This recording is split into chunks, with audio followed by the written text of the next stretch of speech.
So today I'm doing another Kelsey Can Read video. I don't know if I've ever done a Kelsey Can Read video on this channel specifically. So today I'm going to be doing a Kelsey Can Read on The Maze Runner by James Dashner. Yeah, so I'm going to pull out my handy dandy laptop right here, my cute little MacBook. I read this book January, the middle of January. Wow, God, it's been a month. So it's been a month since I've read this book. God, this hat does not want to stay on my head. But I'm wearing a snapback today because I want to. So, yeah. So I'm going to go onto my book blog, which is Fearlessbeauty at fearlessliteracy.wordpress.com, and I will put it right here and I will link it in the down bar. So yeah, I have a blog where I did review this book, The Maze Runner. Here we go. Okay. So, I'm going on to my blog right now. This is what my blog looks like. Fearless Literacy. Read without fear. And I'm going to find this post and I'm going to, use that to sort of help myself out. I've ever done a Kelsey Can Read on this channel. I'm putting my phone on silent because I don't want to talk to this girl. But, I am going to tell you how I'm going to formulate them. I do kind of how I blog them. I'm looking at my blog right now. I do like a summary where I talk about the summary of the book, and then I go on to like a discussion of the characters, and I only really talk about the characters that I like. I don't talk about, or characters that I have something to say about. And then I go into my thoughts on the plot, and then I go into my overall thoughts on the book as a whole. James Dashner. Basically, The Maze Runner by James Dashner is about this boy named Thomas, and Thomas wakes up in an elevator with absolutely no recollection of where he's from or who he is.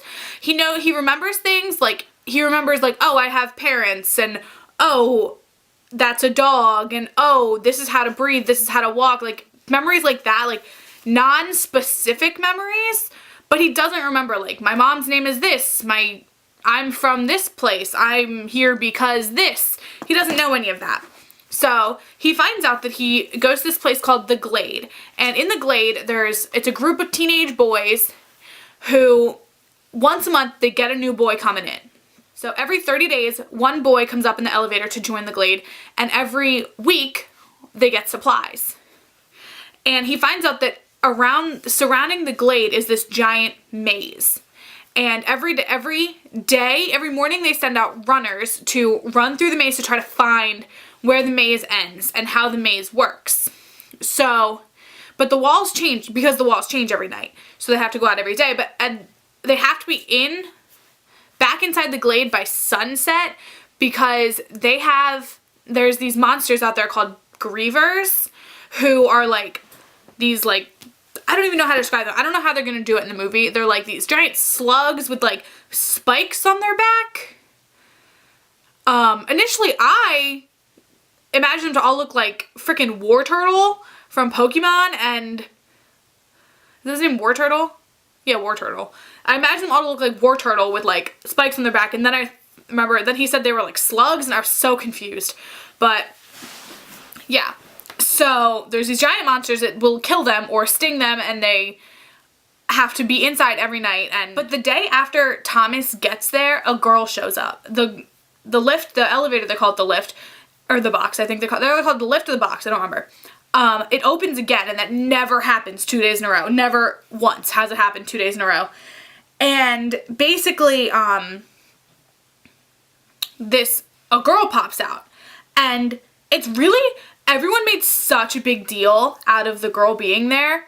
Everyone who's ever reviewed this, they kind of made it seem like the girl was the center of the plot, when the girl was in a coma for her first like 100 pages. She was in a coma, and the only person she could talk to was Thomas, and like, telepathically, it's really fucking weird.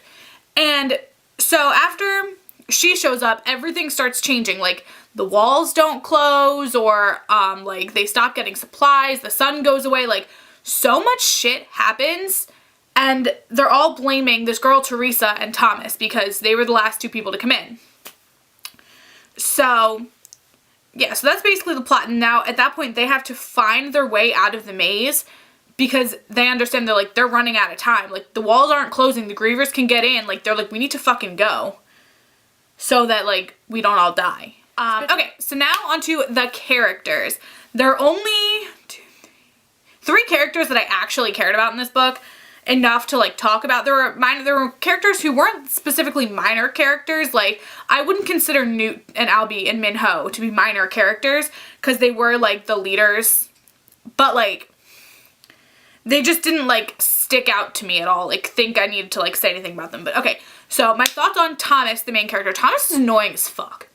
Like, Thomas is the most annoying person I have ever read about. Like, and I read Twilight, so like take that into perspective. Okay, so like I fully understand that like, Thomas, you were taken from your home, you don't know where you are, all this shit, and that's a big deal, but every single person in the Glade has gone through that. So he kind of had no right to bitch about it, and he acted like, oh, poor me, like I'm so alone in this the whole time, when he really wasn't. He was surrounded by 30 other guys who had been through the exact same thing. He had this feeling that he needed to be a runner. But like, he was still like the new guy. He was like the lowest person on the totem pole. Like, he needed to earn his place and he just didn't. Until like that one thing that he did that kind of earned his place for him. So that's like the one thing. And by the end of the book, I kind of liked him a little bit better. I liked that he was willing to like do all of that stuff just so Chuck could find his family, or just so he could find Chuck's family. And oh, and I'm calling it right now. This is probably going to be a major spoiler, and honestly, if you've read the next 2 books, do not tell me because I haven't started reading them yet.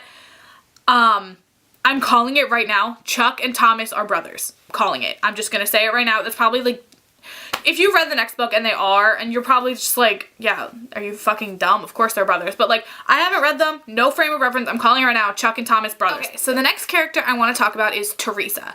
Teresa was literally in a coma for half the book, so there really isn't a lot to judge her on other than like the whole telepathy thing.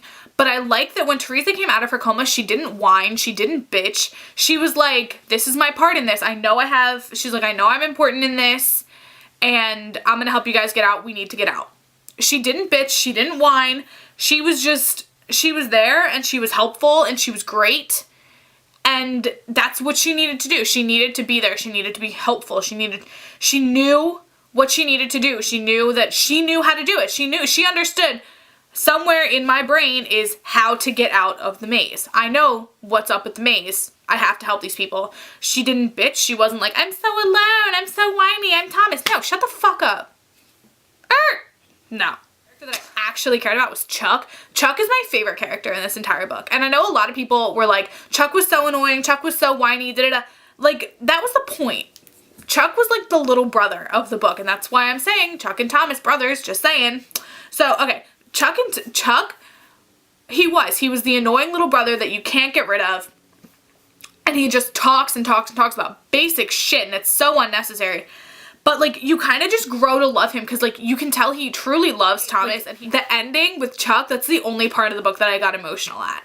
And like, I wasn't like bawling, but it was kind of like at the end of Skins Generation 3 where I was like, did that really have to happen? You know, like, I wasn't like emotional about it, but I wasn't like super sad about it, but I was emotional about it, you know? So that was the end of the first book with the whole Chuck situation. That was the only emotional part of the book for me.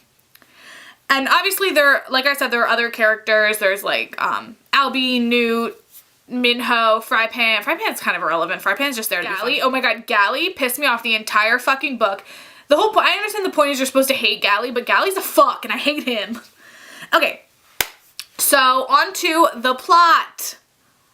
Okay, so I was bored as fuck through half this book. This book did not keep me entertained. It lost a lot of points in my mind because it didn't keep me entertained. It wasn't like Divergent or like even like the Hunger Games. Like, I was able to like bust through it and I was like, oh my god, this is so good. So one thing that kind of bothered me was I understood that you were in Thomas's mind the whole time. Like, you're seeing the whole book through Thomas's eyes, which is fine because a lot of books do that. Like, their main character, like, you're seeing it through their eyes. I feel like, is that how Divergent is? I think that's how Divergent is too. I don't know. I like that. I like that aspect, but I don't like how fucking whiny he was. He was so whiny, so you felt like you feel like you're him, but like, you know, in your mind you would not be this whiny. So like, that's annoying as hell.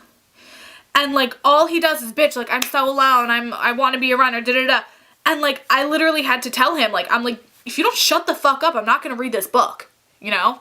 So like that was like one thing that made me so angry, and I was like, ugh, I don't want to deal with your whining anymore. And another problem that like I want to say, if you're gonna start reading this book, you're gonna have to get used to the language in it, because James Dashner, the author, kind of made up his own slang, which is completely understandable, because like he kind of created like his own little world, but like he throws out these words like shuck.